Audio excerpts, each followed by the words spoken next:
Anak cerik-cerik aja ke nenem ngenah di CCTV ngemaling besi tekep gorong-gorong di Jalan Pulau Moyo Gang Subaksari Blok C17, Bedungan, Denpasar Selatan. Ulian viral di media sosial, polisi aloh nangkep pelaku ane di bawah umur. Kanit Reskrim Polsek Denpasar Selatan, AKP Hadimastika Karsito Putro nyelasang, kejadiannya ane viral di media sosial laporannya teken Kadek Wiwin Hendra Wiguna.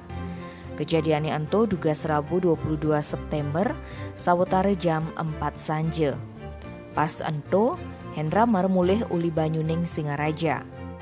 Mare lakar ke warung Subak nekain acara ulang tahun tumene, ia ninggalin tekep gorong-gorongnya ilang. Akhirnya, liu ane nunden apang upload di media sosial.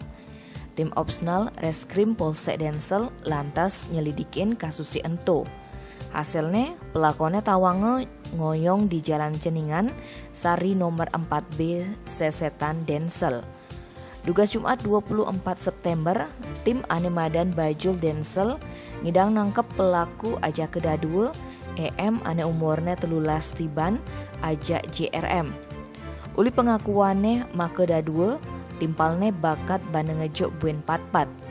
Adane YJM umurnya 11 tiban, ada masih FB, SC, ajak GLBL, ane seumuran. Kapolsek Densel AKP Igede Sujiat Maje nyelasang, pelakonnya sudah selesai ngemaling di wilayah Densel nganggo sepeda motor. Ada duang dase dua tekep gorong-gorongnya bakat tange. Pengakonnya ulian ekonomi. Di samping itu, reraman pelaku nih sing ada rungu. Tim Bali Express ngelaporang.